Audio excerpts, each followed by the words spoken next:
Hey guys, CryptoDad here again. Thanks for joining me on the Saturday night live stream, live from Michigan, where you can throw out questions and I'll do my best to get them answered.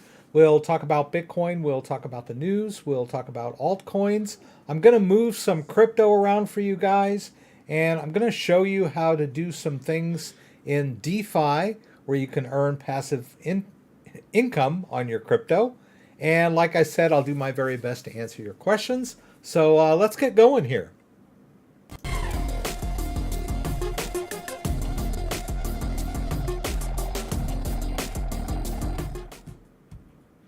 Hey, so welcome everybody. I'm here again with the rig.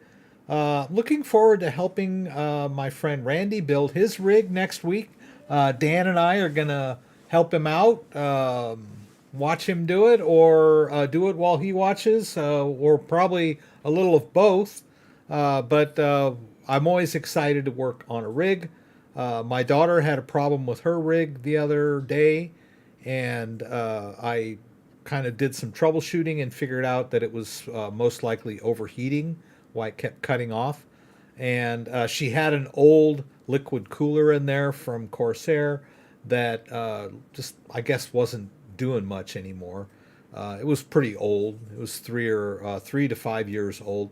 So we just ran and bought another liquid cooler, tore the thing apart, and slapped it back together again, and it's been working like a charm.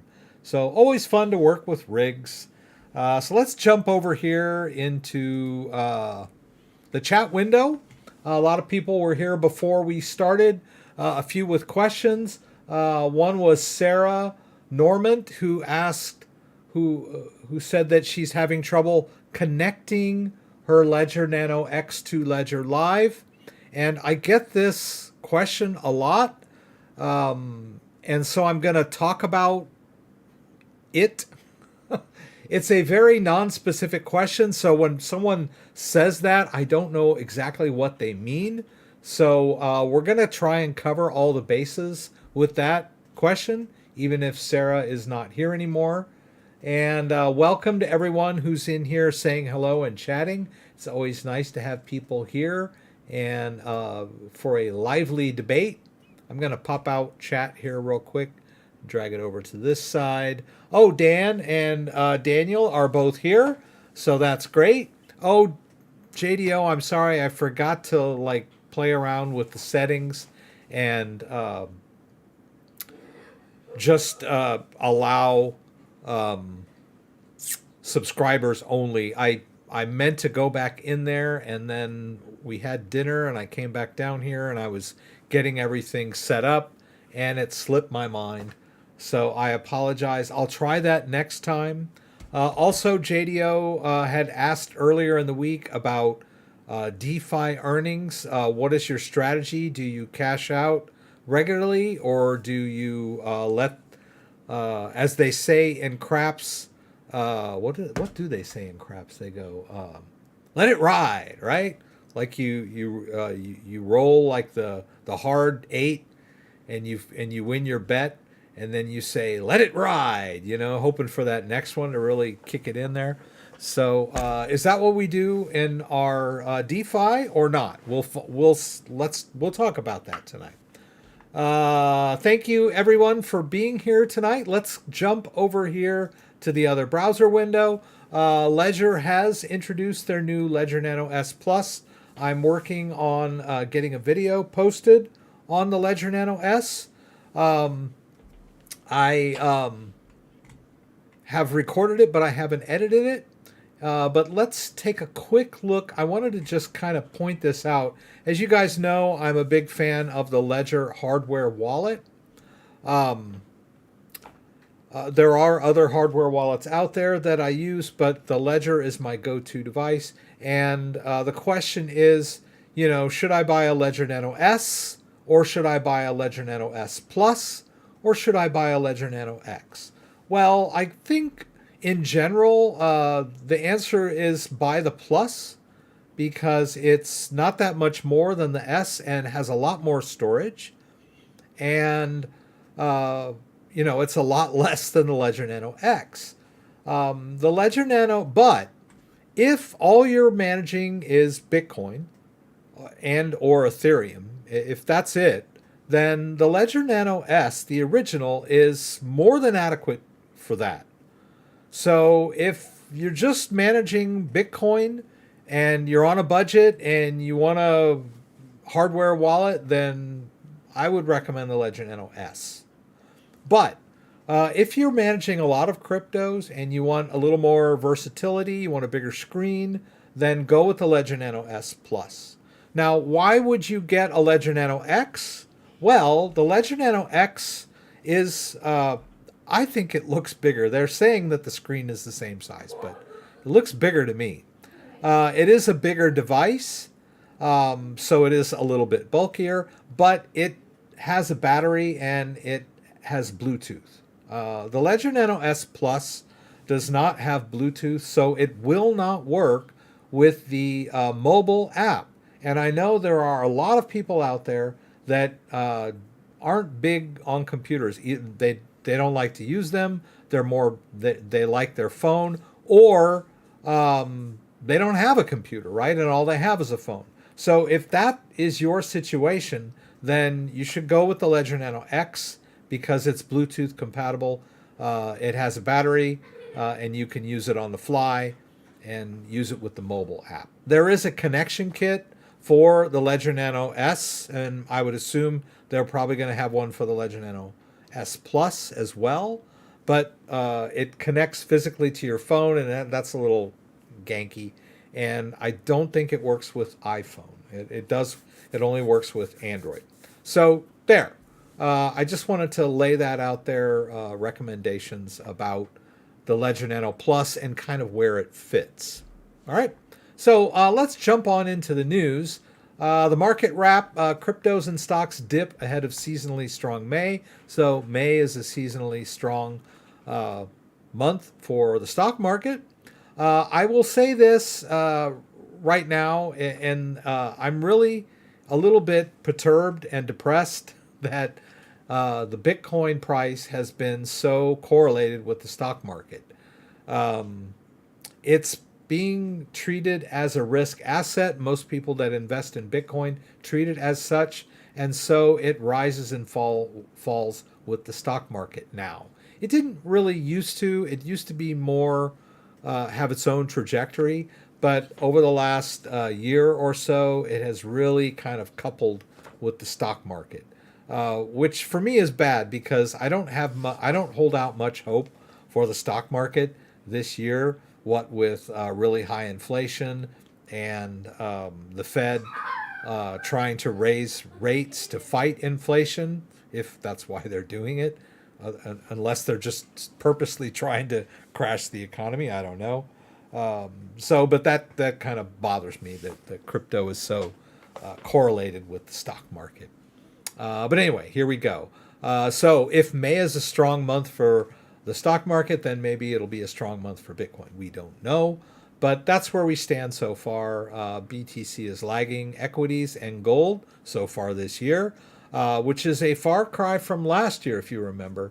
There were most of the year of 2021, you could say that Bitcoin was outperforming the stock market in many ways. We had a big year last year, and but this year, the economy and the stock market and the crypto market all seem to be in the doldrums, so to speak, right? So let's take a look at our current price of Bitcoin, brought to you by used to aggregate their current price of Bitcoin, but it does seem to be spot on as far as I'm concerned. Crypto.com is a my modem is acting up here. Here, I'm going to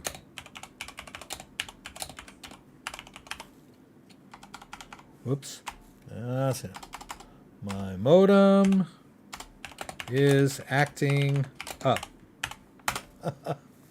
I don't know. My modem generally will have a blue light on there that says that it's connected, and it does not have a blue light. So, and OBS keeps giving me error messages.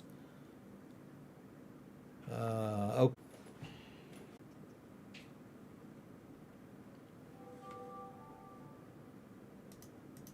Okay, I think I'm back. uh, Sorry about that. I noticed that my OBS Studio was giving me these disconnect reconnect errors. I don't really know what that's about. When I saw it, I thought, "Ugh, not again! What's going on with OBS Studio?" And then I glanced over at my modem lights, and I noticed that my modem had a bad connection or whatever. So it's back, right? I'm back. I'm here. I'm here again. All right. All right. Okay, so here we go. I think we're good now. Ugh. Technical issues. All right. So we were talking about the price of Bitcoin on crypto.com. 38.4. Kind of not doing too great, right? Kind of on the low end. And I'm going to go over some news stories here that say the price could go either way. People have been talking about, the bear market for Bitcoin and whether it's going to revisit. I heard someone, a chartist, we were in a meeting last week saying it could see 20,000 again. And I'm like, no, please don't, let's not go there. That's like no one would, people's faith in Bitcoin would be just devastated if it goes down that far again. Let's just hope it does not. But anyway, so here we are at 38. Crypto.com, cryptocurrency exchange on your phone where you can buy, sell, trade, transfer, deposit, withdraw crypto. You can stake crypto, and then they have an MCO Visa card that you can use to spend your crypto in the real world. That's attached to your account. All right, great platform and one of our sponsors. All right, so we talked about this little story here about the seasonally strong May, let's hope. And then this is big news in the crypto world. Goldman Sachs makes its first Bitcoin-backed loan. This is pretty big when a huge investment firm like Goldman is willing to shell out cash to someone who's using Bitcoin as collateral. That's a big step. Now, in their defense, they are probably licking their chops, hoping that the price of Bitcoin will go down, and that whoever has a loan out based on Bitcoin as collateral will have to add more Bitcoin or get liquidated, right? I think that's what happens when people put up stock for loans as well. The only thing that I, being the technician that I am, or the technically inquisitive person that I am, haven't figured out exactly how they're doing this, right? They mention that, this is the quote, "We recently extended a secured lending facility where we lent fiat collateralized on BTC." That's it, right? What do they mean by that? BTC being owned by the borrower. Okay. Does that mean I can go into Goldman Sachs and say, "Hey, I own 3 Bitcoin. Here's my wallet. Lend me some money"? Is that enough for them me to just show them my Bitcoin wallet address and show them my balance? I think there's more to it than that.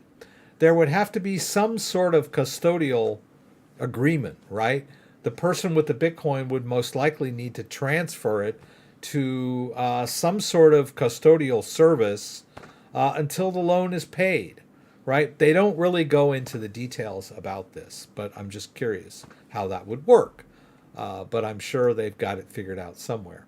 Now, it would be cool if they had some sort of multi-key wallet, right? Or key store, right? Where like a multi-key type Bitcoin wallet where it needs more than, there's more than one person holding the key.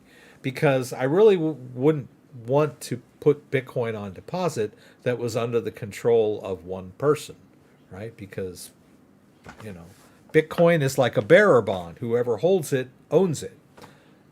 So I would want there to be some sort of security in place that would need more than one person to access the Bitcoin if that were the case. But anyway, that's a big story. It's a good thing, that Goldman Sachs is getting into this, right? It's good for Bitcoin. Right, now let's look at a prediction that this trader is predicting that Bitcoin is going to bottom out at 24K before the end of 2022. And he's basing it on the Bitcoin halving model. For those of you not familiar, the Bitcoin halving model is the Bitcoin cycle. Bitcoin has a built-in mechanism into the code of the program when people are mining Bitcoin that after a certain number of blocks, when people are mining Bitcoin and they find the new block, they get rewarded with Bitcoin, okay? And then over time, that Bitcoin reward gets cut in half. And so it's based on a block number, but it is generally every 4 years. And I think it will start getting closer and closer as we move forward. But based on this cycle, when the Bitcoin reward gets cut in half, Bitcoin becomes more scarce, more valuable, so to speak, in general. And so the market, over the course of the Bitcoin halving cycle, tends to the price of Bitcoin tends to go up post-halving. Now, that usually occurs within a year or so of the halving event. Now, we had a halving event, I believe in now I'm lost, right? I think it was 2020 when we had the halving event. And the expectation was that the price of Bitcoin was going to go way up and break 100,000 based on earlier models, right? When you looked at the chart from like 2012 or 13 and 2016, 17, and then 2020 and 21, the expectation based on that cycle was that Bitcoin was going to go up to 100 grand or whatever, but it didn't, right? So we've already not fulfilled that Bitcoin halving pattern as far as the upside was concerned. And now we've got someone coming in saying, well, based on the halving cycle, we're going to see a bottom of 24K by the end of this year. That's making a lot of assumptions, right? And so basically, everyone thought that Bitcoin was going to 100,000, right? Bitcoin failed to hit the long predicted 100,000 level. And so basically, and I believe it's Wolves to Crypto is the influencer. Here's his chart. The assumption is that the peak of 68,789 was the halving event all-time high. Now, it was an all-time high for Bitcoin, but it really didn't fit the pattern that everyone was predicting based on previous halving upsides, right? Percentage-wise or whatever, chart-wise or whatever. So the pattern seems to have already been broken. And then, so now this trader is sort of taking what's left of the pattern and saying, okay, we'll just take 68,789 as the new all-time high of the last halving cycle. That means, since we didn't, hit the halving cycle, that that low trough, which we saw previously in, I believe, 2013, and then we had the high of 20,000 in early 2018, and then a downside of like 3,000 at the end of 2018. Based on that pattern, we're supposed to see 24,000 something, right? All right. So, but like I said, that's based on a lot of assumptions. We don't know. According to some, the halving upside has not occurred yet, right? From the previous halving event of 2020, we still haven't seen that new all-time high yet, right? We hit that 68,789, but that really percentage-wise wasn't what we expected, right? I think Dan talked to me about someone who was expecting it to hit a new all-time high in May. This month, we'll see. I'm sort of losing faith in that based on all of the market conditions in the world today, with all of the bad stuff going on. There doesn't seem to be a lot of optimism in the market in general, right? But anyway, that's just one person's opinion. Let's take a look at the. This is a little more of an uplifting story. Bitcoin network difficulty breaks into a new all-time high of 29.794 Terra hash. I believe it's Terra hash. Terra hash. I'm not really sure. It's a lot. It's fast. Does that mean Terra hash? I guess, yeah, Terra hash. Total hash rate, yeah, Terra hash. That's a lot of... the network difficulty is how difficult it is to actually mine Bitcoin. So the more difficult it is to mine Bitcoin, the more robust and secure the network, right? So we've just hit new all-time highs in network difficulty, which is good for the network, right? Bitcoin at its core is a piece of software that runs on multiple nodes, or multiple servers. You can download a Bitcoin node to your own PC if you want to, but it's sort of like this giant computer program that runs in multiple locations all over the world, and so it's very robust, right? Very secure.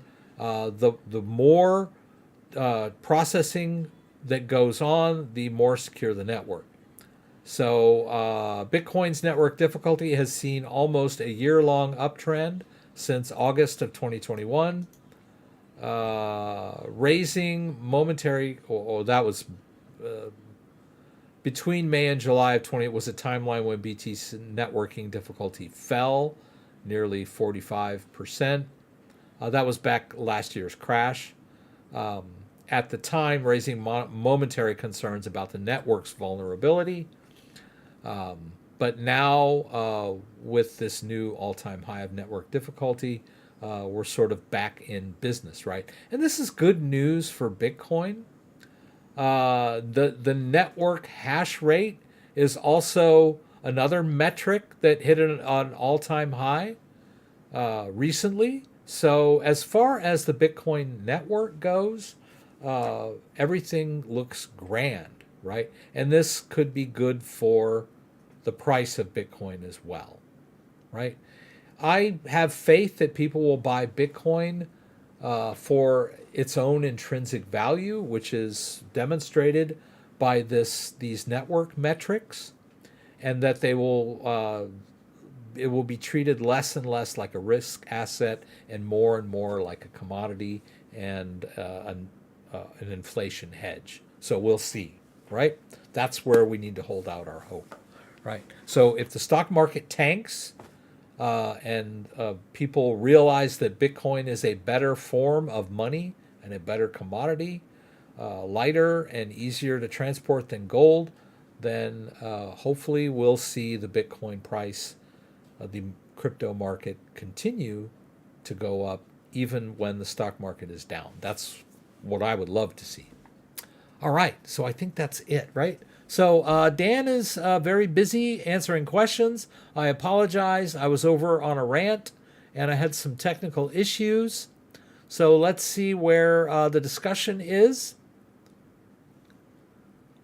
Okay, someone's having trouble with Kepler, so Dan is the person to ask. That's really good. Barbara is staking. That's good. Let's see. Another way to say the SUX is their middle name. Bull markets make you dollars. Bear markets make you rich. I like that sentiment, Brian. Dan Wester dubiously following LOL. Crypto Casey says that too, right? All right, so enough about the price of Bitcoin. I wanted to address this issue that someone had brought up very early on. Sarah, I don't know if she's still here or not, but she said my Ledger X is not connecting to Ledger Live. All right, so that could mean a lot of things. So let's go ahead and get our Ledger Live launched. Ledger Live is the software that is from Ledger. When you get a Ledger device and you unbox it and set it up, it directs you to go download Ledger Live in order to manage your crypto.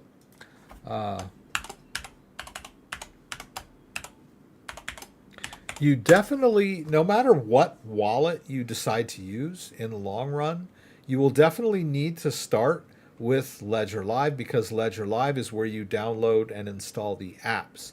So the first thing you'll want to do when you launch Ledger Live is check to see if you're running the latest version. If you're not, there should be a bar along the top there in the portfolio that says there is a new version available, and you can download it in line, right? Which means while you're running the program, you can click that little alert. It will download the new version of Ledger Live, and then it will direct you to install it, all from within Ledger Live, right? Sometimes that doesn't work. If you have a really old version of Ledger Live and you haven't updated it in a while, that inline update may not work properly. And so you can just run over to the Ledger website and just download the latest version from their website, right? Just download the installer to your computer. And once you've done that, you can run the install and you'll have the latest version of Ledger Live. Just remember to go ahead and quit the Ledger Live that you're running, right? So you can download the latest version, which obviously I already have, and just quit Ledger Live, right? Just quit it out and run the install, and the new installer will update the version that you already have to the latest version, right? That's the best way to keep Ledger Live up to date. But most of the time, the inline updater works just fine. Right, so, and then go over to Manager and connect your device. And this is where the device and Ledger Live work together to install apps on the device. So you can see I got our readout of my device here. I can see that I'm running the latest firmware. And then I can also see that I have quite a few apps installed on here, and that I've still got some free space over here. So I have quite a few apps on my device, and the capacity is 1.78 megabytes. We talked earlier about the Ledger Nano S Plus, the newer one, and it has a lot more capacity than the older Ledger Nano S, but it still does not have as much space as the Ledger Nano X. So you can shuffle apps on and off, right? If you only have a Ledger Nano X and you have 7 or 8 cryptos, you can delete and add the apps on and off the device and still maintain the wallets. But that's a real hassle and a pain, and it's kind of scary for people when they're dealing with crypto. So it's better just to have a device that has room for all the apps that you want to use, right? All right, so here we go. Sarah, I think it was Sarah. Sarah said, Ledger Live is not, my Ledger Nano X is not connecting to Ledger Live. And I was like, what does that mean? So that falls into two camps, right? The first camp is that really what you're saying is that the device is not connected to the computer properly, right? That's scenario number one. Well, if that's the case, then that's just a device thing, right? That is, you use your normal troubleshooting skills that you would use for anything, right?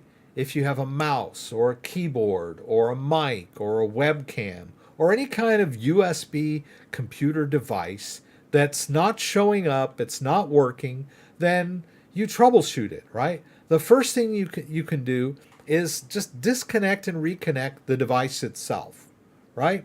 So you would just disconnect and reconnect your Ledger device and so how do you know that it's not connected? And generally, it's going to just it's not going to function, right? When you try to send or you try to receive crypto. So like, for example, if you went over here and did a receive, it should connect to your device and you should see a little alert that says open the Bitcoin app. Let's go ahead and zoom this guy in here. Bring it in. Here, boop, boop, boop. Right, you should see open Bitcoin app on your device. You should hit both buttons, and then you should see the address displayed, right? This is a confirmation that the device is in fact interacting with Ledger Live, right? So if that is not happening, if you're getting an error message of some kind, let's see what you would get if it just wasn't connected. I'm just kind of curious. If it wasn't connected at all, right? Let's just take this out. Okay, sorry, it looks like your device is disconnected. All right, so that's the error message. Now that's a different error message. Well, we'll talk about the other error message in a minute. Whoops, I don't know what the heck I'm doing here. I'm trying to get that one off, right. All right, so if that's what you're getting, then that means that the device isn't connected to the computer properly. So we started off, well, the first thing, disconnect, reconnect.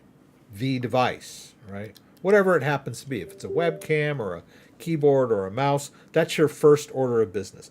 Disconnect, reconnect, the device.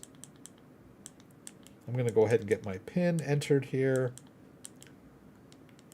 All right, so you've done that, and then it's still not connected. Then what? Well, then you have to go into some deeper troubleshooting. At some point, you would probably want to reboot your computer, right? Make sure that that's the first order of business when you're having technical issues. A good reboot solves a lot, right? So reboot the computer, right? And there, and I'm getting the address there. So it's connected there. So, but then you've rebooted your computer, you've disconnected and reconnected, and it's still not functioning. Then what? Well, then maybe do a little deeper troubleshooting. Maybe try to disconnect the ledger from the computer and try a different USB port, right? You could also disconnect all of your other peripherals that, like your webcam, not your mouse and keyboard, you need those, right? But maybe disconnect your webcam and your mic and some other, devices that you may have connected to the computer, and try just the mouse, keyboard, and the ledger, and see if that works, right? And then maybe try the ledger in a couple of different ports, right? And see if you can get that connection. You want that error message to go away, right? The one that says your device does not appear to be connected, right? And let's see. There was one more thing I was going to say.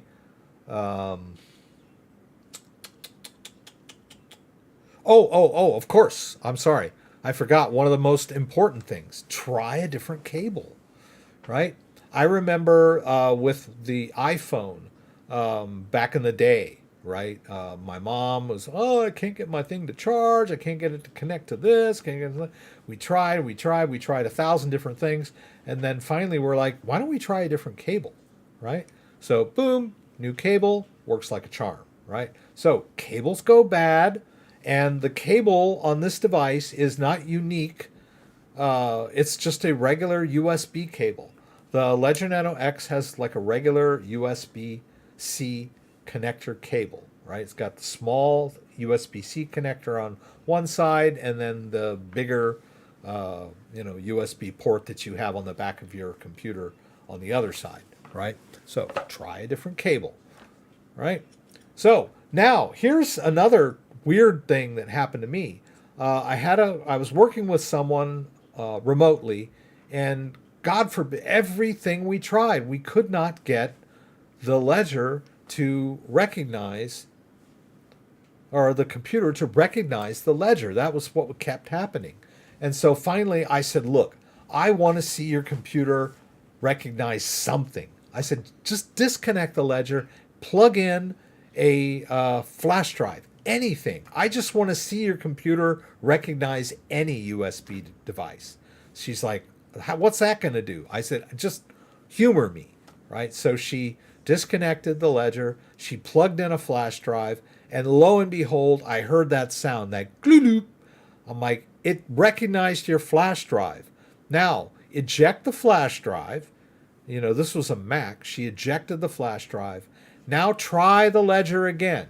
Well, when she reconnected the ledger that time, I heard gloo gloo, and I saw like a little message from the Mac saying, ledger device recognized or whatever. And then we went back into Ledger Live. Boom, everything worked, right? So troubleshoot, troubleshoot, troubleshoot, troubleshoot, troubleshoot if it's not connecting, right? There is nothing unique about this device that makes it immune to any of the other junk that happens to all your other USB devices, right? So use the same set of troubleshooting skills that you would use with any USB device if your Ledger X is not connecting to your Ledger Live, right? So like Chris Farley there. I don't work well with children or with scared children. Anyway, all right. So, but that's one scenario, right? That the device is not connecting to the computer properly. The next scenario, if someone says my ledger is not connecting to Ledger Live, is that they're using the wrong device, right? Now, you may say, oh, well, I only have one ledger. Okay, you may, right? But there are people out there that have more than one ledger device, and they may have set up one account with one device and a different account with a different device. And when they're trying to get into this particular account, and they keep getting that error message that says something is not right. Let me show you what that message looks like, right? If we go down here, let's see, let's go down to this account, right? This is an account that's based on a different device than the one I have connected, right? So if I try to do a receive, I'm going to get a different error message. Okay, it is going to tell me to go ahead and open the Ethereum app, which I'll do, right? And then it's going to go, wait a minute, this is not the device that you used to set up this account, right? Please check that your hardware wallet is set up with the recovery phrase or passphrase associated with the selected account. Now, that's a lot of gobbledygook, right? They basically, the first thing they should say is, perhaps you're using the wrong device. But there are a lot of people out there that only have one device, so it's much more common for someone to accidentally reset their device by entering the pin wrong or getting it frozen during a upgrade or a battery issue. All kinds of weird stuff can happen to the device, and then it goes into factory reset mode, right? And what people get confused, they're not sure what's happening, and so the first option when you're in after your device has been reset to factory is set up device as new, right? But a lot people don't see that as new. They just see set up device, and so they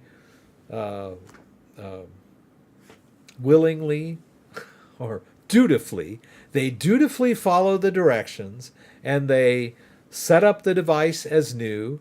The ledger device gives them a brand new 24-word recovery phrase, which they also dutifully write down. And then once they're done, they're thinking, hey, I'm done. My device has been reset up. Well, not quite, because all of the accounts that they set up before this happened don't work with this new configuration, because the device has now been set up with a brand new recovery phrase, right? So a lot of times that's what happens to people, is they set up the device as new when what they should have done was restore the device from their original 24-word recovery phrase. And I've talked to a lot of people that have told me, I can't move my Bitcoin. It keeps giving me this error message. And I say, do you have more than one device? And they say, no, no, no, no, no. This is the same. It's always been the same. Oh, blah, blah, blah. And I say, are you sure you don't have more than one recovery phrase?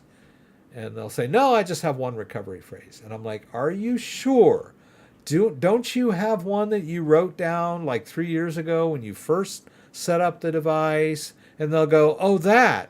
They'll go, oh, I didn't think I needed that anymore. I'm like, no, that's the one that you need to use and do a restore.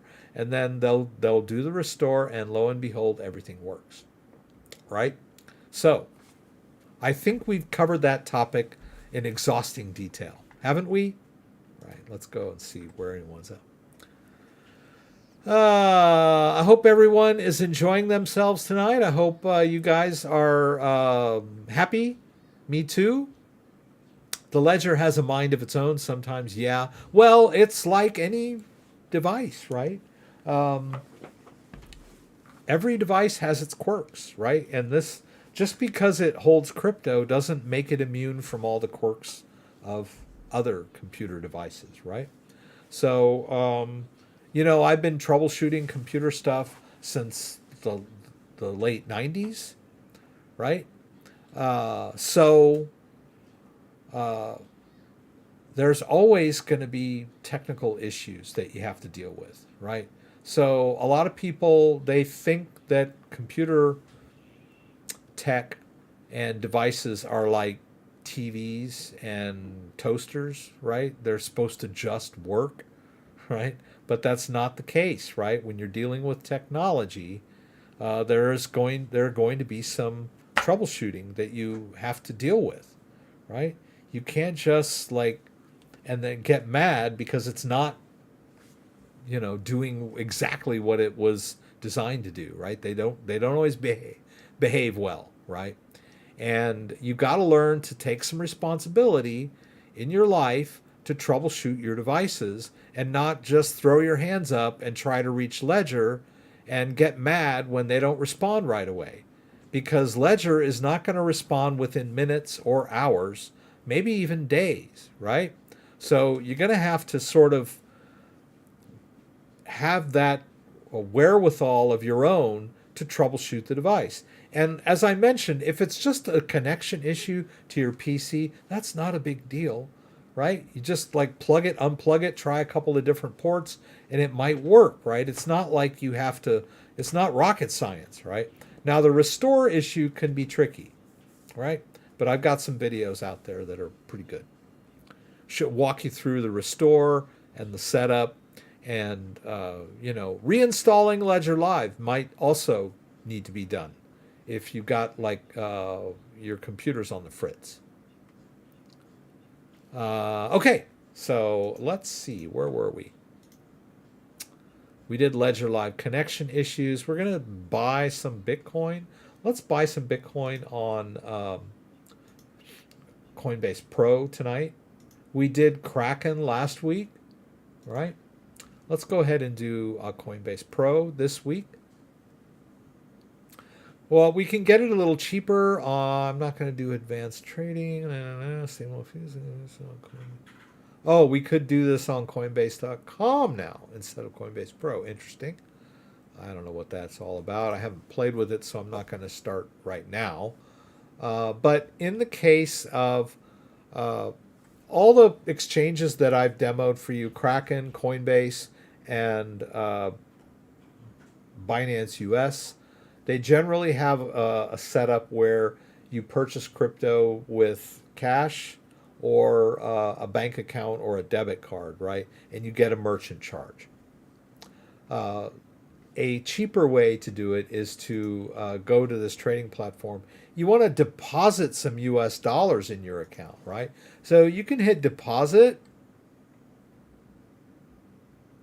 and say, okay, I want to deposit some US dollars from my bank account, right? And you can say, okay, I'm going to deposit $100. Whoops. What's going on here? Is this working? Oh, there we go. So I want to deposit $100, right? So when you deposit money directly from your bank account, you don't get charged anything, right? They're not going to charge you a fee to make this deposit. And my bank doesn't charge me anything to make this ACH transfer, right? So it's free to put your money in here, right? And you have to pay the money that you're putting in there, but there are no fees to do that. Now, once you've got your money in there, then it's really cheap to buy some crypto. You trade cash for crypto, right? So in this case, we're going to do the top one, BTC USD. That's a trading pair, right? We can buy $100 worth of Bitcoin, and we'll place this buy order. As you saw, there's some cash in my account already. And notice there, the fee is 40 cents. So Coinbase, Kraken, and Binance US generally charge you a couple bucks to buy $100 worth of Bitcoin, right? And then we'll hit that buy order, and then we've got the Bitcoin we got $100 worth of Bitcoin with a 40-cent fee, so that's pretty good, right? And there it is, there, $99.61 for Bitcoin, right? Now, if we want to withdraw that to our own wallet, which is what I'm all about, we'll just go to our Bitcoin main account, which I believe mine's empty at the moment. I'll go ahead and get that Bitcoin address. And then, as you remember, my device is attached, and we can verify the address. Here, we'll go ahead and open the Bitcoin app. And it's going to verify that my device... This is a good tool, a test, right? Because if I had used the wrong device or had reconfigured my device with a different phrase, it would definitely show up right here, right? So this is a good fail-safe to make sure that the device is matched to the account. All right, you see the address in both places, and then copy the address into our clipboard, and then we can verify on the device, right? Because you don't want to keep feeding Bitcoin into an account that's inaccessible, right? If you've done something, right? You always want to do that fail-safe. I don't all the time, but it's always a good practice.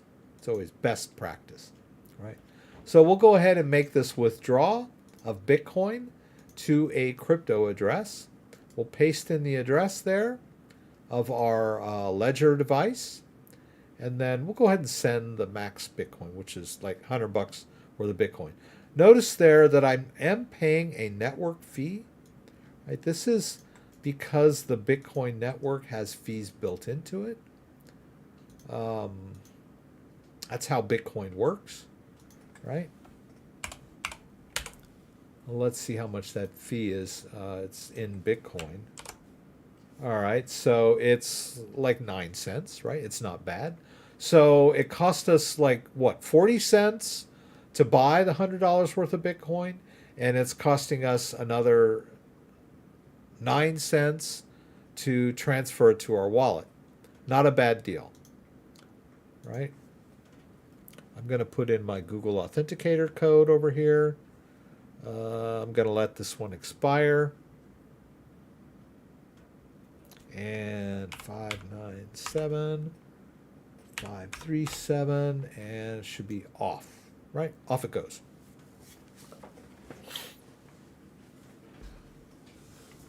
So there may be cheaper ways to buy Bitcoin. I'm not sure. I think I've had some people comment that, oh, you're doing it like, why are you using Coinbase Pro? There's cheaper platforms and whatever. Maybe. But for the new user who wants to stick with the U.S., the most trusted U.S. exchange, Coinbase, I would, do. And if you have a Coinbase account, you can use Coinbase Pro, right? Same credentials, same login, everything, right? Same Google Authenticator code that you set up for Coinbase, right? So there you go. All right, so that takes care of what we do every week, right? Stanley, any 24 seed phrase would take millions of years to crack. Any tips for creating a passphrase that's safe from brute force attacks? Well, the ledger device generates a random private key, and that private key it generates the backup phrase, right? You don't generate your own backup phrases. Now, if you're talking about a password lock of some kind, there's two ways to get into the Ledger device. One is the PIN, and then the other is your password on Ledger Live. The password on Ledger Live is really not that. If someone knows your PIN, they can just install another copy of Ledger Live and have access to the crypto from there, right? So the password that you put on Ledger Live is really not that, isn't preventing much, right? So PIN wise, if you are trying to prevent a brute force attack on your ledger, which would mean someone would need physical access to your ledger device, right? First and foremost, which is rare, right? But if they did steal it, then you would want an 8-digit PIN as opposed to a 4-digit PIN, right? Right. But if in any case where you've got a wallet that's protected by a passphrase of some sort, and there are such wallets, the longer the better, right? We want a robust passphrase. There's a word for it, entropy, right? We want as much entropy as possible. So we don't use English words, phrases. We don't use dates and birthdays. We use long passphrases with upper and lowercase characters and special characters, right? Or you could do like a really, really long one based on a word set, like, 5 or 6 English words of your own choosing.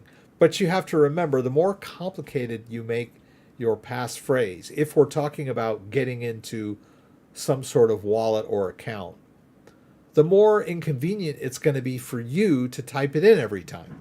So you have to like balance the entropy with your own convenience, right? I use a password manager, 1Password, which stores my passwords in encrypted format on my computer. So I don't have to remember all of my passwords, right? It's more secure than letting the browser store all your passwords.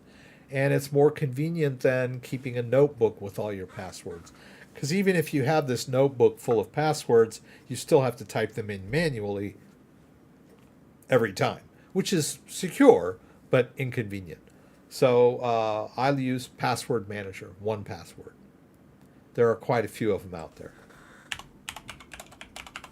Dashlane, 1Password, a bunch of them, right? Password Manager is like, I couldn't live without my Password Manager. When I install Windows on a new machine, one of the first things I do is install 1Password and get my passwords all connected, right? So that when I install all of my apps and everything and log into all of my accounts, I've got my password manager ready, right? But if you're talking about setting up your own 24-word recovery phrase, that's not how it works. Okay, so thanks for deleting that spammer, JDO. I don't know. Well, I mean, we'll try it next week. We'll see. We'll try subscribers only. But if anybody that wants to join the chat can subscribe to get in and then unsubscribe to get out, the bots may do that too. I don't know. I've sort of given up on bots. Like JDO mentioned earlier about people commenting spam comments where they'll talk about the market and then they'll say contact me at Telegram or WhatsApp, and then they'll get a bunch of replies. Oh yeah, he's great. Those are, I can't control those comments, right? They're like mushrooms. You can't get rid of them. I talked to a big YouTuber who's much bigger than I am and asked him about it. I'm like, what do you do about all these like scumbags that, you know, are commenting in your comments section and trying to scam people into contacting them on Telegram? He says, there's nothing, I can't do anything. And he's like got like people working for him on his YouTube channel. It's just not worth it. You could spend hours every day deleting spam comments and they just pop right back up after you're done. Big business, right? When updating ledger hardware, when needing to have 24 seed phrase handy, do you worry with large sums on wallet? No, I don't worry. If I have my seed phrase handy, then I'm not worried because I know that I can always recover my wallet if I have my seed phrase handy, right? Even if it's $1 million, which I don't have $1 million, but I would be perfectly secure knowing that if I've got my seed phrase, then my crypto is safe, even if the device gets lost, destroyed. And then the question is, how safe is a seed phrase? Ledger has the Ledger device generates random private keys. So that's really your question. Is this device generating secure seed phrases? And the answer is yes, right? There used to be a lot of people that would come into my comment sections and say stuff like, Ledger controls all these private keys, and someday they're just going to steal everybody's crypto, right? I don't know. I got blue in the face trying to explain to people that that's not how it works. It generates a random seed phrase. It generates a random private key, and that private key generates that seed phrase, and you're the only one that sees it. It's not saved in Ledger. The Ledger company doesn't save these private keys anywhere. That's not how the device works. It is engineered to not do that, right? And, well, who can you trust, right? Well, the device has been tested rigorously by third-party certification agencies, right? It has all kinds of, like, certifications, right? It is tested that it does what it says it does.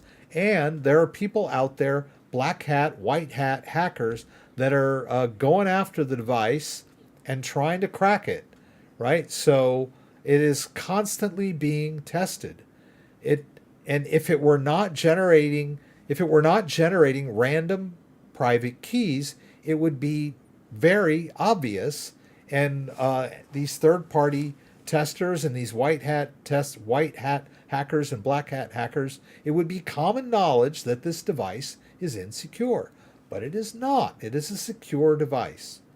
Their customer database was hacked, which was bad, but that does not mean that the device is not secure. That means that their customer database has been leaked and that people can be targeted with phishing scams. And that is where they trick you into revealing your 24-word recovery phrase. This has nothing to do with the security of the device.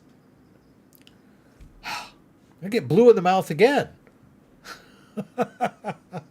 So trust your ledger, trust your backup phrase, you're fine. Now, how random is a 24-word recovery phrase? There was a great page, which of course I'm not going to be able to find. How secure is 512-bit security? I think that's the one. Let's see if I can find this thing.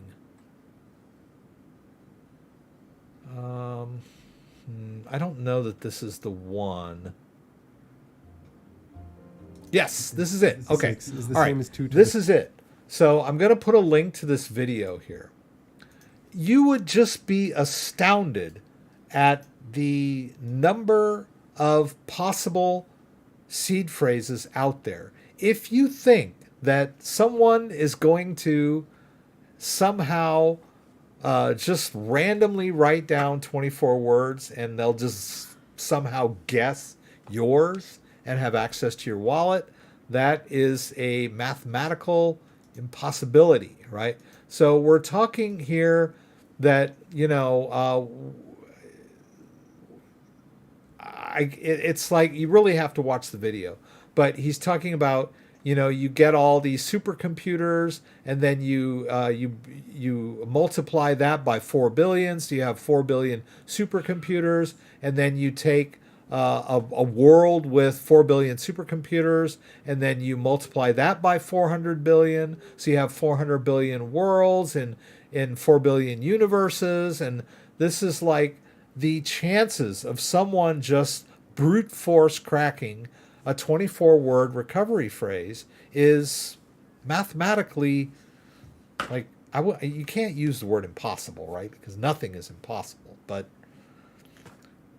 it's as close to impossible as mathematically as you can get, right? So don't worry about your seed phrase. It's secure. That's a great video, by the way.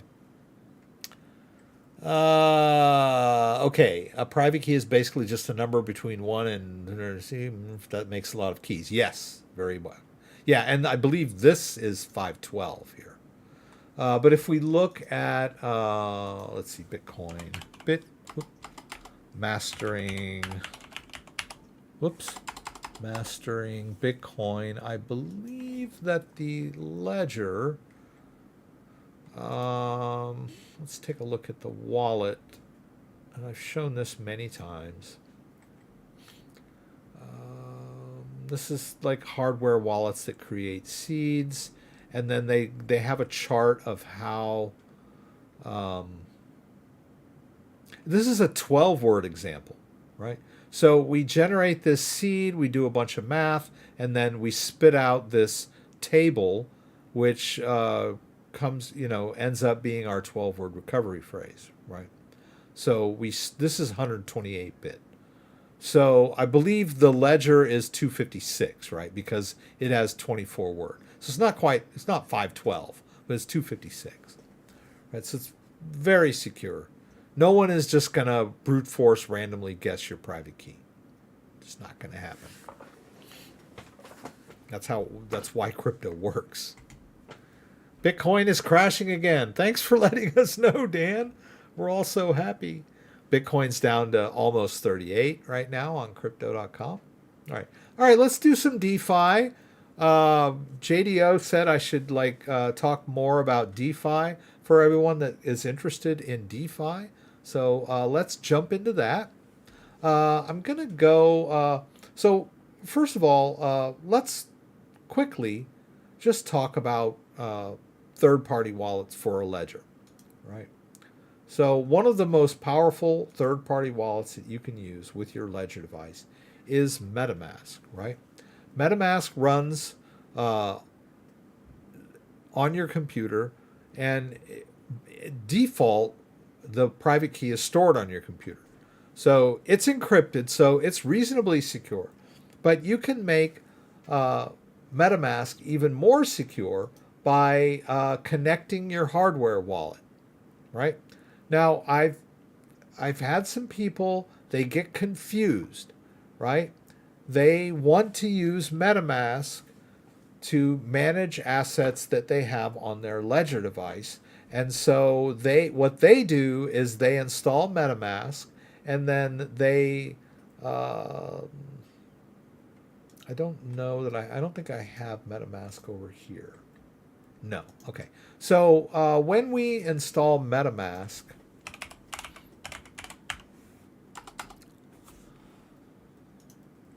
and we install it into our browser, we'll do it in Brave here. The first thing it asks you to do is... Okay, there. We get started. It says, I already have a secret recovery phrase, right? And so they think to themselves, I do have a recovery phrase for my ledger, so I'm just going to put it in here. so I can manage my ledger stuff in MetaMask. And then they do this, and then they agree, and then they say, I've got a 24-word recovery phrase, and they stick it in MetaMask. This is not the way to connect your ledger device to MetaMask. Please don't do this. A lot of people do this, and then they wonder why their hardware wallet gets emptied out. And then they start screaming that Ledger is not secure because they have imported their 24-word recovery phrase into MetaMask and gone on to some dicey sites or been tricked into revealing it by someone, and then it just gets wiped out. Right? Please don't do it this way. It's not the way to connect your ledger to MetaMask. As I mentioned, when you're in MetaMask over here, after you have MetaMask set up, right, you will have to write down the MetaMask seed phrase, which I believe is 12 words. And that is your default account, right? Like account 1. I'm going to move it over here to Ethereum. This is what MetaMask looks like when you first set it up, right? You've got an account and a 0 balance, and you're in the Ethereum mainnet. Now that you've done that, you should connect your ledger like this. Connect hardware wallet. This gives you an interface to actually pair the device with MetaMask so that you have access to your ledger assets, but you're still using the security of the ledger device when you use MetaMask. I'm not sure what's going on here. Oh, I think I need to be in the... you have to be in the Ethereum app when you're using MetaMask, right?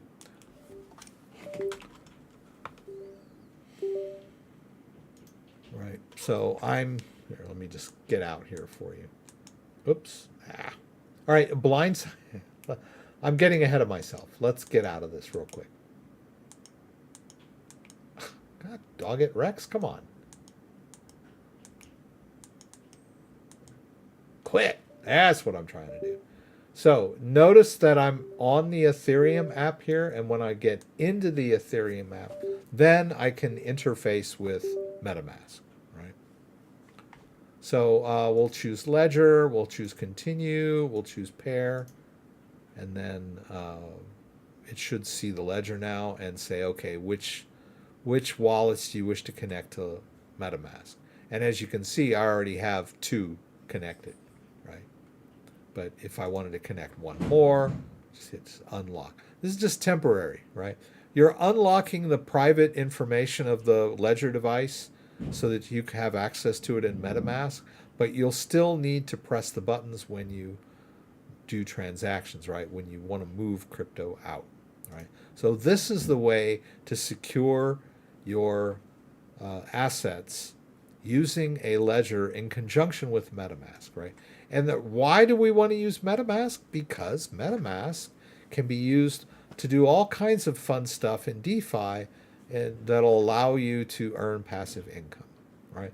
But you want to use your ledger device to secure your assets so that you're not just exposing them, to a less than secure wallet. Like I said, MetaMask is reasonably secure, right? But if you want to be super secure, use it in conjunction with the ledger, right? So the first one we'll visit over here is QuickSwap, right? QuickSwap is a Polygon network DeFi website, right? So you need MetaMask configured for the Polygon network, right? Polygon mainnet, right? So there are many network settings that you can play with MetaMask. Notice that also Ledger Live has Polygon, right? Polygon support, but we don't really have much we can do with Polygon over in Ledger Live, right?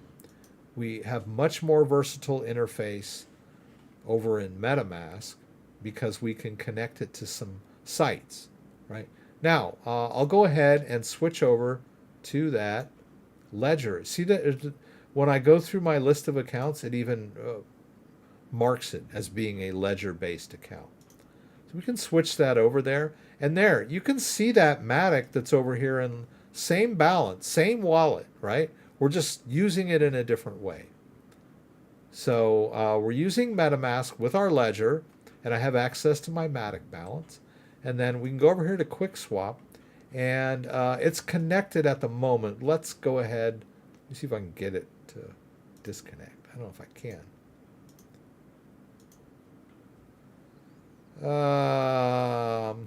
Okay.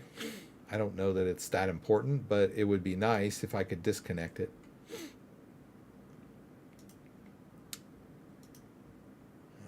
I guess I can't. So, but it's connected, right?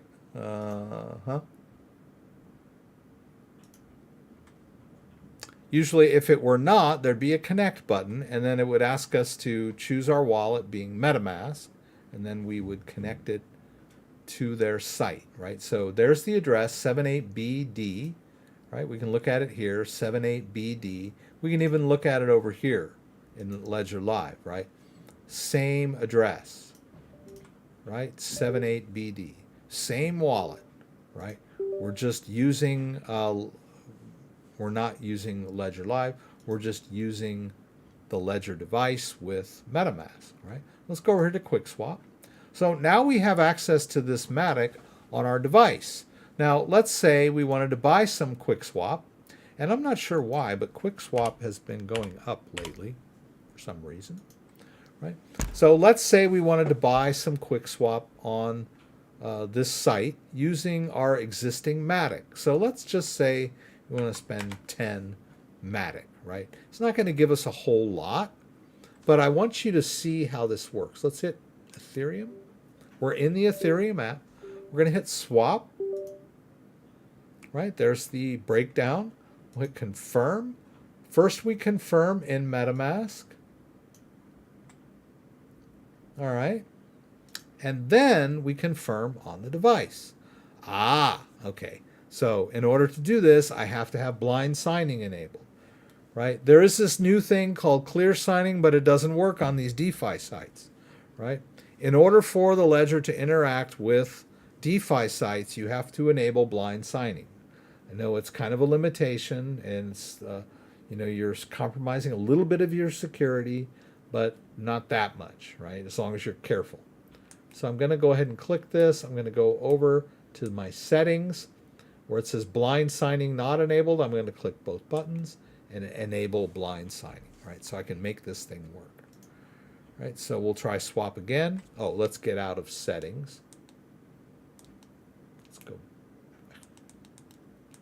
Let's go back here. Let's hit swap. Let's hit confirm. Now we should see it come up here. We'll hit confirm, and then now we can review the transaction. Blind sign. We're still using the buttons to authorize the transaction, right? No one can steal anything out of this wallet unless they have access to the device. We are sort of bypassing a little bit of the device security, but the device does not support the smart contracts on this site. So in order to use the site, I had to enable blind signing. I had a lot of people, they heard that blind signing is insecure, and they tell me, don't ever. I'm like, don't ever. Like, use your judgment. All right, so we made our swap, and now you can see I've got 0.05 quick. All right. Now, I can also, if I had a bunch of quick, which I do, I think I'm doing LP mining here. Yeah.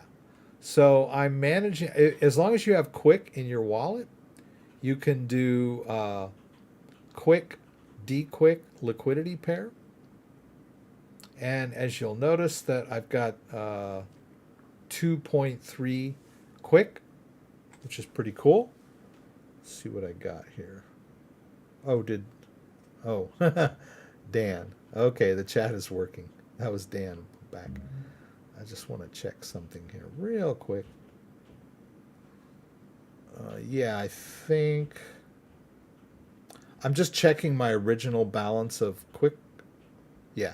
So I started with 2.9 quick, and it's 2.3. Okay. Oh, I see. If I go to manage here, it'll show me how much quick is in here. So I had 2.9 quick, and now I have 3.3 quick. So, and quick's expensive. Like quick is like a couple $100, 182 right now. Right. So that's nothing to sneeze at. So when I did this, I dropped this quick into this LP mining pool, and you can deposit and withdraw, but I'm just going to leave it in there. Right. It's earning quick. That's passive income. Now, I think JDO and I talked about this week. If you're trying to earn passive income, and Dan knows a lot about this as well, in most DeFi sites, you are getting paid in an asset that fluctuates in value, right? So in the case of QuickSwap, the price of QuickSwap I could get this extra 0.3 quick and be happy, but then the price of QuickSwap goes down and I'm not so happy, right? Because my rewards are being paid out in Quick Token, right? So that's the drawback, right? We're getting a good rate, right? If I remember correctly, I don't know, let's see what the rate was there. APY 39.6. That's per year, almost 40%. That's a great rate of return. And if you trust Quick to be a long-term investment, then you'll be happy getting more and more Quick as time goes by. And then you'll just wait for that next bull run. It might be a year, it might be 2, it might be 3, you don't know. But if you're happy and you feel that Quick has long-term potential, you won't care if the price of Quick goes down. But if you're doing a day-to-day thing and you're worried and you're earning and you don't want to watch your earnings evaporate, then you could sell the extra Quick that you are accumulating on a weekly or monthly basis, right? So that you have something to show for what you're earning, right? But that is going to take away from your principal when you do that, right? So 2 schools of thought. Leave it in and let it accumulate and earn more of the underlying asset, or lock in your gains by doing withdrawals of the Quick that you've earned. We can do that over in PancakeSwap too. So let's go ahead and switch over to Binance Smart Chain. Right? All these chains run on the Ethereum virtual network, so we have access to them in MetaMask, right? We just have to switch networks, and we can set up networks on a site called now I can't remember the name of the site. Chainlist. Right. It has all the major network sites. So as long as you connected your wallet, you can add a new chain into your MetaMask wallet. I've already done this one, so that's probably why it's not doing it. But let's say we do want to add the Aurora, right? Okay, it'll add the network for you automatically. Right? It makes life easy. But just an aside, right? I've got a bunch of networks already set up. We'll go over to PancakeSwap real quick and just take a quick look. I've got some Cake token that's in one of their pools. I'm in the stake Cake pool. I'm not locked. I'm in flexible. No wonder I'm not really earning that much. Okay. What's this auto? Okay, it's... I'm not sure how to get into the locked APY. I'll have to play around with that a little bit. Oh, there's no cake staked in here anyway. Different wallet. Let's switch. So we can flip over to a different wallet. This wallet here. This is where my cake is being staked, right? So I'm not sure how to get into the. Oh, okay. So now it's active, right? I could convert to lock and get a higher APY, but I'm not sure how long they're locked. I'm not a big fan of the locked ones. I like the flexible ones that I can get out of at any time. But that's a pretty low rate right there. I have to maybe rethink this one, but not in front of company. All right, but as you can see, I've got a cake here that's being staked, and I've earned about $16 worth of cake over the last week or two, which is nothing to sneeze at, right? And so actually this is 1 week's worth, because last week we sold our cake, if you remember.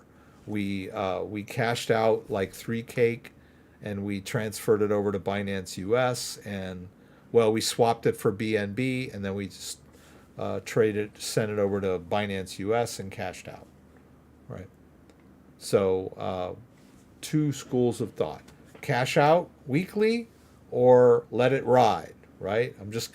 This is an auto staking pool. It'll just restake whatever I earn, so that my principal grows, and so my earnings get better, right? The more you got in there, the more you earn, right? It's pretty safe, right? But maybe I'll look at this convert lock and figure out how long it's gonna. Well, let's click it and see what it says. Okay, so I can choose, right?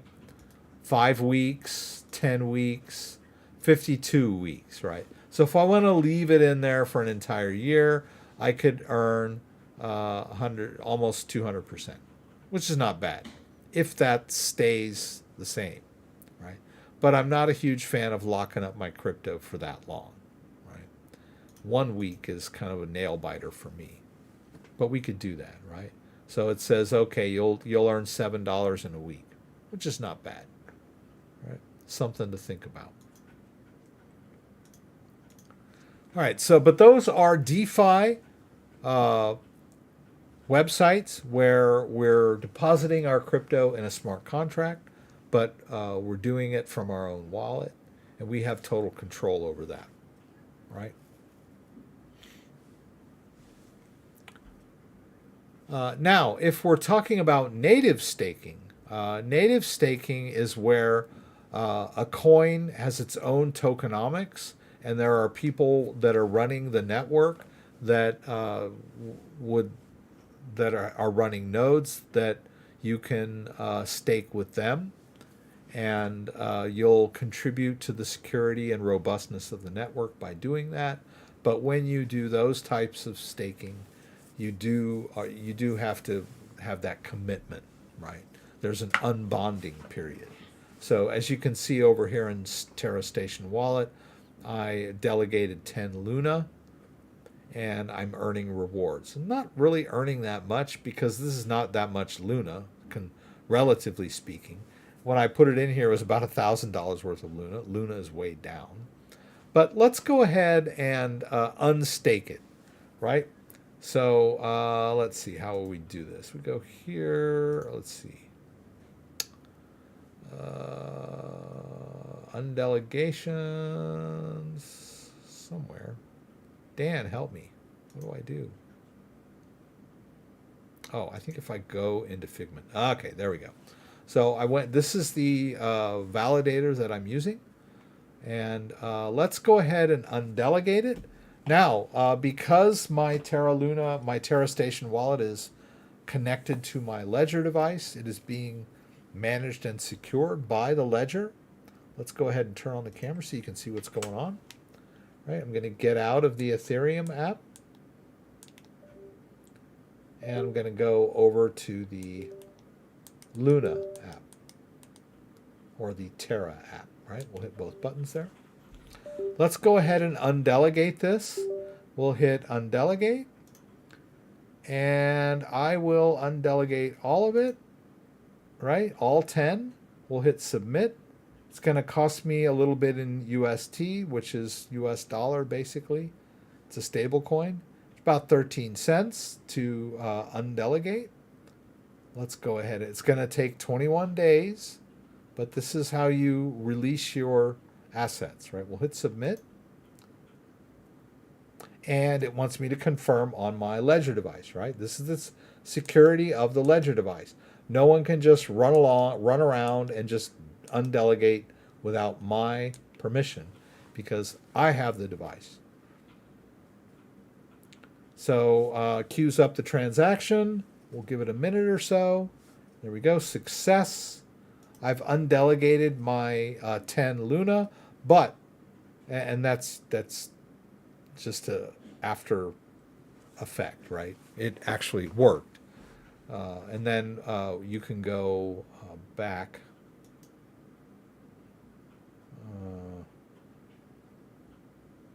Whoops. Let's go back to the wall. Let's go back to stake. Okay, so delegations is now 0. Undelegations is 10, right? And then we look here, maximum 7 undelegations. Let's see if we can get more. Oh, in 21 days, right? So I can watch this over time and I can count it down, right? When I check it tomorrow, it'll say 20 days, right? And then when it's completely undelegated, then I'll have full access to those 10 Luna in my wallet again, right? But notice what we're doing here. We're staking the token natively using the Terra Station wallet in conjunction with our ledger so that any transactions need to be authorized by me, the holder of this device, right?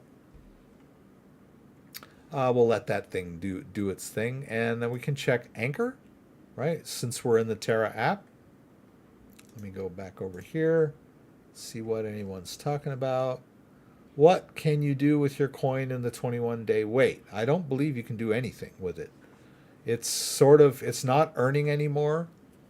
You're just waiting to get access to it. That's part of the drawback of native staking that I'm not that crazy about, is that unbonding period, right?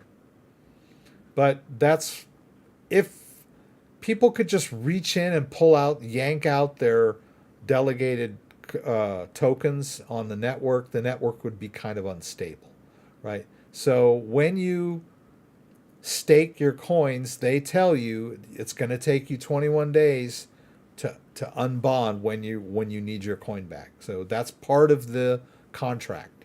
You agree to that when you put your coin in there. So yeah, it's not doing anything for those 20. It's not earning anything on those, but it's still there, right? I still hold the coin. A lot of people have coins in their wallet that are just sitting there. So it's not a deal breaker for me to have my coin inaccessible for 21 days. I know it's in there and I'll have it in 21 days. Not a big deal, not huge, right? It's just not earning any interest. I don't know. Some of these coins pay you like half of the unbonding period, something like that, over on Osmosis or something like that. Okay, so we're over here now in Anchor protocol, and Anchor I can disconnect. I'm going to just explain to you that I have this Terra Station wallet, right? The wallet has some Luna in it. The wallet has some UST in it, and I can. This wallet is secured with my ledger device, right? Actually, it's the extension that the Terra Station wallet extension. Let me turn this off so don't get confused, right? So we're looking at the extension. Same wallet, right? They're based on my ledger device, right? So let's say I want to disconnect. Right? Did I lose my Terra? No, because the private keys for those wallets are on my ledger device, right? All I need to do is click Access with Ledger, hit Connect, and I'm back, right? So that's the beauty of using your ledger device with a wallet, right? Very secure and very stable, right? The computer crashes, hard drive crashes, the computer fritzes out. My coins are safe because they're secured by my device, and my device is secured by my backup phrase, which is stored in a safe place, right? Very secure way to manage your assets, right? All right, so let's go back to Anchor Protocol. We'll go ahead and connect that wallet. We'll use the Terra Station extension. It connects, and there it sees all my assets, right? This wallet is, I have UST in their earn program. As you can see, it's more than it was last week because it is earning, right? So if we go to the earn program, you can see that I have 5,300 UST in their earn program on deposit, right? It's in a smart contract, so that's why it doesn't show up in the wallet, right? So there's 5,000 UST not showing up in this wallet, but I can see it here in Anchor, and I can withdraw it at any time, right? I don't have to wait 21 days to withdraw, right?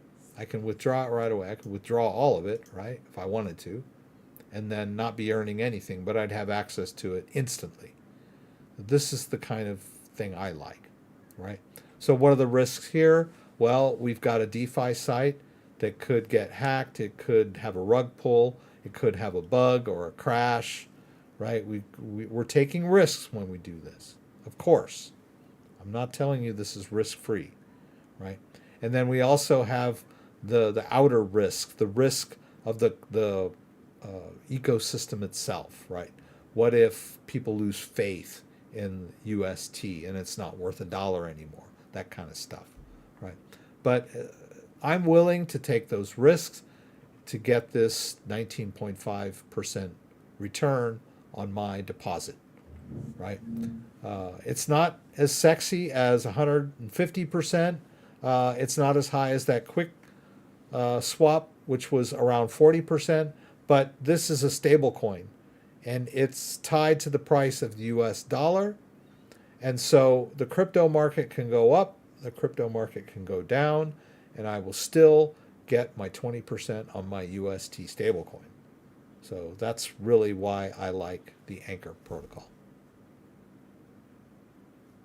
Why is it a bad thing for him to show his address? Who's telling me that it's a bad thing for? I'm not showing anything that could give anyone access to my crypto, right?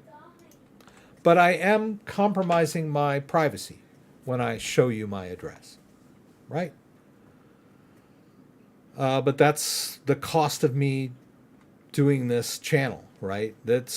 People have been telling me that since I started this channel. Oh, you're showing your address, you're showing your email, you're showing your crypto address. I know. I've been doing this for a long time. But I've never had crypto come up missing because they saw my public address, right? Doesn't work like that.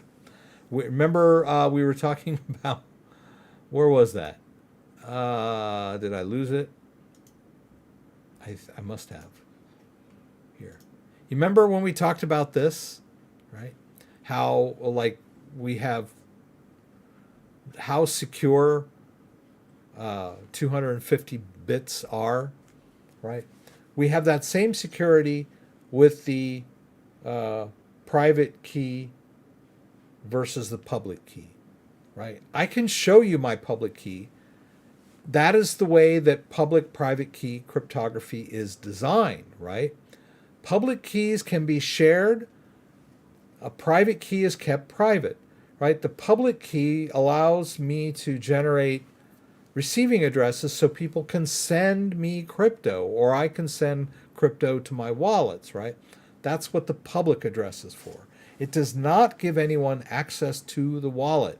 The wallet is accessed using the private key, which I control and which is on my ledger device.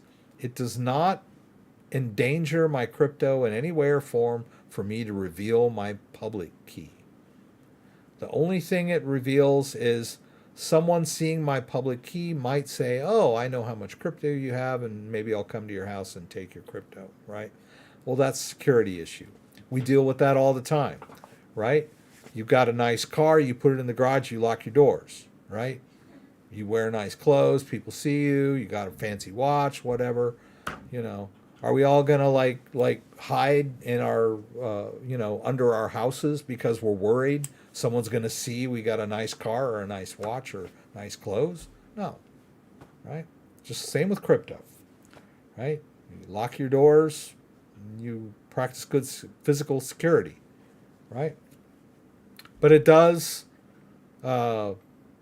endanger your privacy a little bit, right? So probably better for the normal guy, viewers, don't reveal your public keys in public, right? Send your public key to a friend if he wants to send you crypto or whatever. Right? Coinbase knows my public keys, right? So Coinbase probably knows a little bit about the wallets that I own, right?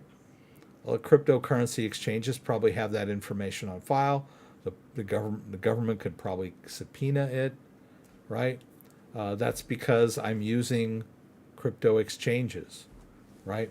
So I don't know. Showing you my public key on a YouTube video is the least of my problems, right? Actually, the private key is generated first, and then the private key generates the seed phrase. Right? The device generates a random private key, which is a bunch of numbers, and then from that private key, it breaks it into chunks. Those chunks go into a table, and the table is used to look up the words, and then it spits out the seed phrase. So the private key comes first, and then the seed phrase. And then you can go the opposite way. If you have the seed phrase, you can regenerate the private key during the recovery process, right? That's what the seed phrase is for. It's also, a human readable format. Anyway, I guess I always get people on the live stream or in my comment section. It's like, oh my God, you're going to get hacked. Send me cryptos, XRP. Yeah. No hiding my guns and ammo either. Yeah. Wear your gun on your holster. Okay, so we did. Let's see where we're at here. Anchor. I was going to buy some Songbird on Crypto.com. Someone was asking me about Songbird a while back, and he was like, "Oh, I did something with Songbird, and now I can't seem to get to it." But I believe he was using Binance Smart Chain and had bought some Binance Smart Chain Songbird, which wasn't real Songbird. Oh yeah, crypto's down tonight, right? So time to buy, right? So let's buy a little Songbird, right? Let's do, this is crypto.com. I'll share this on my phone with you. Actually, what I want to do before I do this is I want to make an instant deposit. All right, so we're going to do the fiat wallet. We're going to do a transfer and deposit. And we're going to deposit US dollar. And we're going to use the bank account. And yeah, I know this is all sort of private information too. All right, so we'll deposit, let's do $100. All right, let's hit deposit. Let's hit confirm. This is coming straight out of my Chase bank account. Oh yeah, sorry, wrong account. I don't know why they won't let me do this with my Chase account for some reason. I have to use my Lake Michigan for this. So let's do that.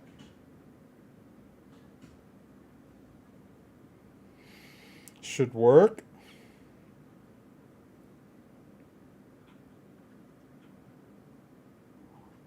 Looks like it's kind of stuck. Maybe because the first transaction failed. Well, let's give it a second, see what happens. There it goes. Okay, so that $100 that I just made in deposit, I can use to buy crypto right away. That's pretty cool, right? It's going to take 3 to 5 business days for that bank transfer to verify, right? That's how bank transfers work. But Crypto.com will give me access to those funds so that I can make a crypto purchase right away. Who knows? By the time that $100 clear, the tokens that I buy could be worth more, right? That's the idea, right? I can lock in my purchase right away without having to wait for the funds to clear, right? So let's go back to home. Let's do a trade, and we'll do buy, and let's do that Songbird. SG, where the heck is it?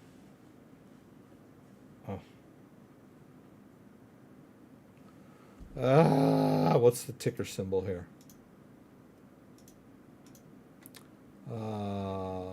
SGB, all right. Ugh, it's not going to let me do that? Are you kidding me? All right. Some coins that are brand new, they won't let you buy right away. Okay. All right, let's try this again. Let's do US dollar coin. Where there's a will, there's a way. Let's hit US dollar coin. Let's go ahead and buy $100 worth of US dollar coin out of my fiat wallet. I should let me do that. Oh, let's not do that.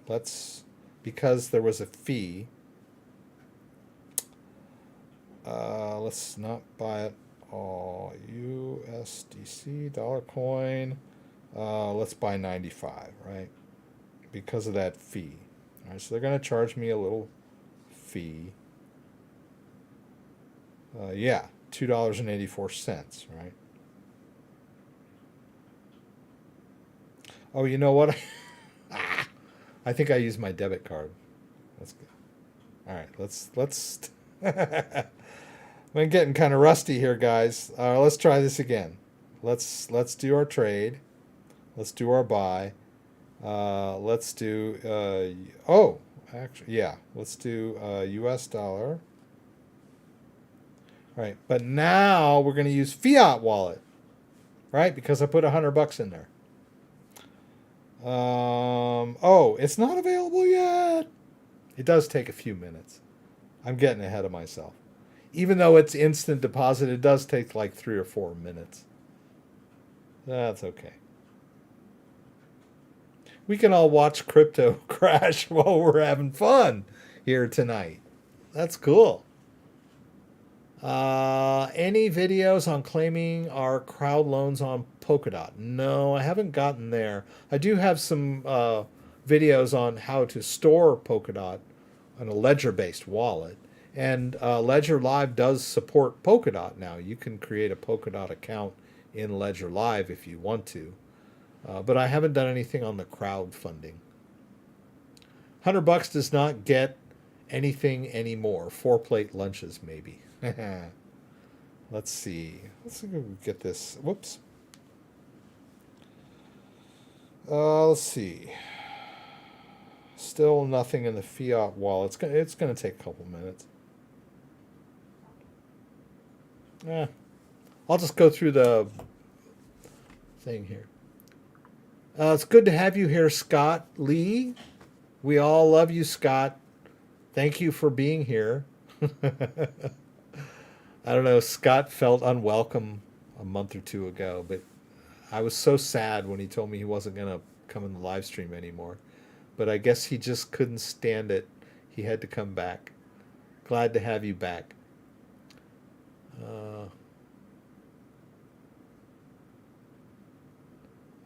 Let's see. I'd rather answer any questions while I'm still kicking that depend on a video for someone that does not understand crypto. Video issue I see is when websites change the UI, the video will no longer be a step-by-step.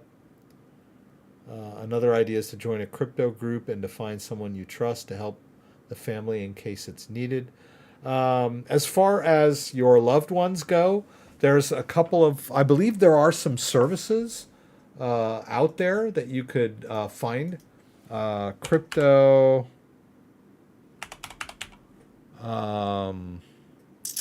inheritance.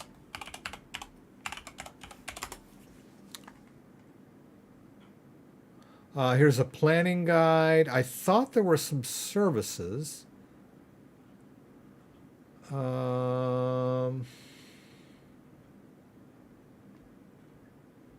Let's try this. Let's try service. Crypto inheritance services.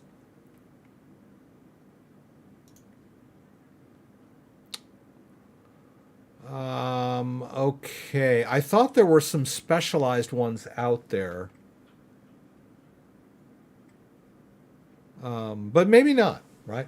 But in a nutshell, the basic thing to do for your loved ones is leave detailed instructions on how to access your crypto.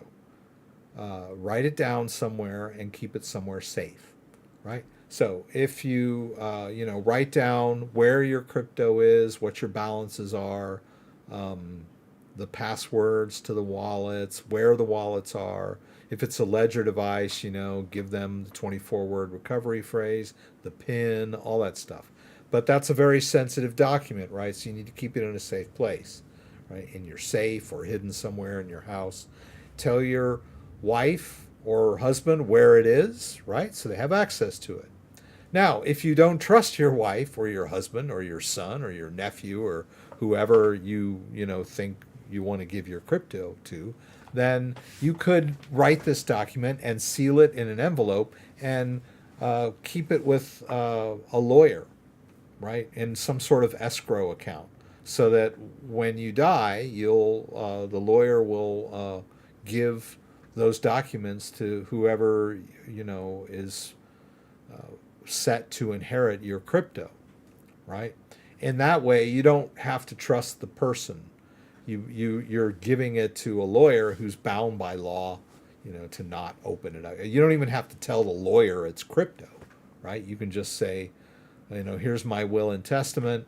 Here are some documents, sealed documents that I want you to give to so and so when you execute my will or whatever right? So detailed instructions is the key. Now, there are some ways that maybe you could have a crypto inheritance service where you have like a multi-key wallet, right? Where the inheritance people have a key, but that won't work until like the spouse or the son or daughter comes with their key to access the crypto, something like that. I don't know, but detailed instructions really is the key. All right, let's see if this thing went through yet. Yes, okay.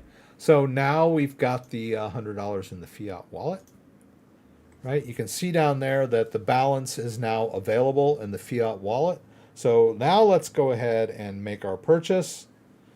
We're going to trade, and then we were going to buy. We couldn't buy that Songbird, right? SG was not there. So let's buy the US dollar, pardon me, USD coin. We'll use fiat wallet. We'll buy $100. See, that's pretty cool. $100 buys $100, right? No fees when you are buying directly out of your fiat wallet. All right. Now that I have this US dollar coin, stable coin, I think I might be able to buy that Songbird. So let's try that. Let's buy.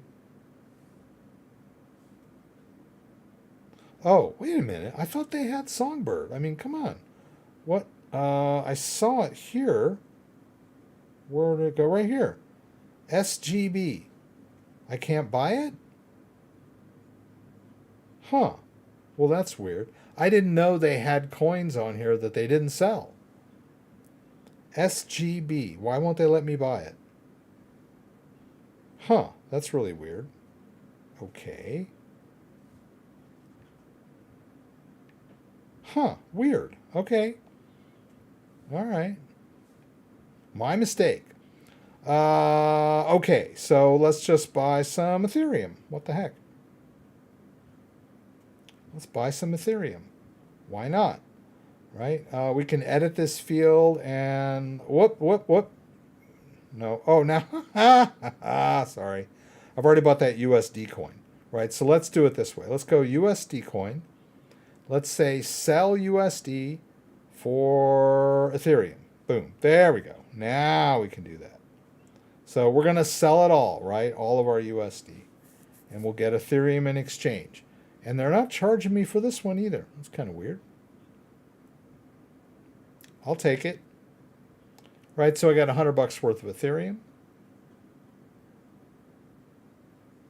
Now, Crypto.com is, whoops. You can't even see my screen anymore. Oh, that was fun. Where'd it go? What did I do? Oh, did I hit the X? Are you kidding me? After all that, and you didn't even see what I was doing? Oh, man. I guess I quit. Oh, my bad. Sorry, guys. You're like, what is he doing? I can't see what he's doing. What is this idiot? What is this idiot doing? Unbelievable. I thought I was showing you this. What? I don't know what I did. Okay, whatever. Sorry, guys. All right. So with my US dollar coin that I bought out of my fiat wallet, I went ahead and bought Ethereum, right? And if I want to put Ethereum into my own wallet, I would do a transfer withdrawal to an external wallet. And unfortunately now, I mean, for security purposes, there is a 24-hour wait on the whitelist. So if I create a new address for Ethereum, then I have to wait 24 hours before I can transfer it. And it doesn't look like any of these are addresses that I want to send Ethereum to at the moment. That's a bummer. What is this blockchain domain thing? I don't even know where that goes anymore. I'm so lost. Oh boy. All right, so we'll just leave it there for now, right? What the heck? Okay, so this is the time of day when everyone jumps in and starts asking questions about the market. I don't know what it is about 8 o'clock, man, but that's the time everybody starts jumping in and asking market questions. When do I buy? How do I move already staked ADA to Ledger Nano S? If ADA is staked in a wallet, it can be withdrawn immediately. There's no unbonding period for staked Cardano, right? So if you have a Cardano wallet, let's do this wallet here. For example, actually I'm not staking in this wallet, but I am staking in this wallet. But you can withdraw right away if it's being staked, right? There's nothing preventing you from withdrawing. So what happens when you make your withdrawal is that you harvest all of your rewards when you do that withdrawal. Now, this particular wallet is based on a ledger. So you're talking about moving Cardano to a ledger. So basically you would need to create a wallet based on a ledger device, which I've done here. Let's see if I can show you that process. Oh, add a wallet, right? Add a wallet. You can import. Oh, here. Connect a hardware wallet to access your funds. So you would basically go into Ledger Live. You go over here to Manager, and you would install the Cardano app on your device.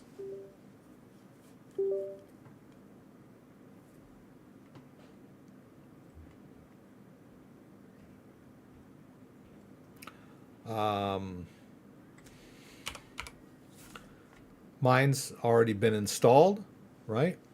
But there is no support for Cardano in Ledger Live. So the only way to secure Cardano with your Ledger device is to use some kind of third-party wallet, such as Eternal, or you can use adalite.io.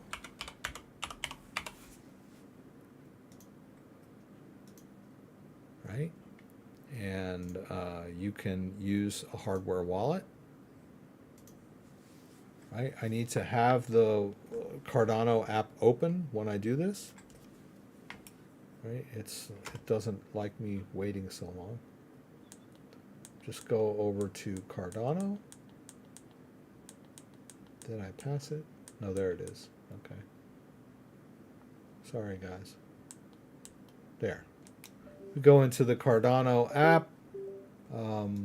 We unlock with Ledger. It wants me to export my public keys, which is how it accesses the wallet. And then it sees the balance of my wallet, right? So there it is. So if I want to send to this wallet, I would do a receive, right? We can even verify this address on the ledger, right? It shows me the address. Hit both buttons. Having some trouble here. Okay, there's the address. We can verify it, right? So we know that this is an address on my Ledger device. Oh, I did it again. I don't need to do it again. All right, let's get through this. Okay, confirm. All right, so I copy this address into my clipboard, and then you go over to whatever Cardano wallet you were using where you were staking that was not based on a ledger. Like, for example, this wallet. You know, if this is a non-ledger based wallet, it is not staking, but even if it were, it wouldn't matter. It would just release all the funds when I go to send, right? And, send.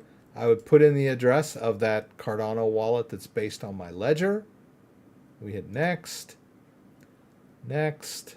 We tell it how much we want to send, a little or a lot. Whoops. Oh, there's 18 available.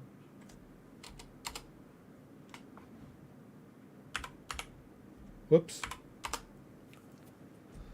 I think there's a balance of 28. I don't know about this 10 locked. I think that just means they're rewards, but they will become unlocked when I go to send, right? So, and then off it goes. I gotta save some for the fee, of course.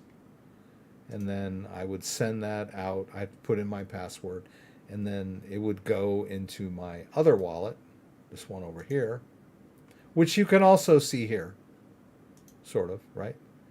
It shows 60 with 7 in rewards and 53 here. But in Ada Lite, it shows it as 54 with wallet balance. The same wallet, same ledger device, right? Anyway.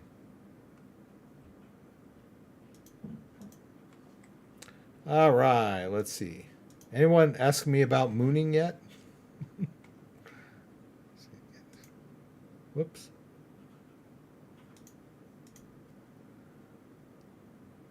Okay. It's been a good night. I hope you guys enjoyed what we did. Stick to your investment plan. Don't sell in a panic. Don't do anything in a panic, right? It's not a good idea to buy or sell in a panic, right?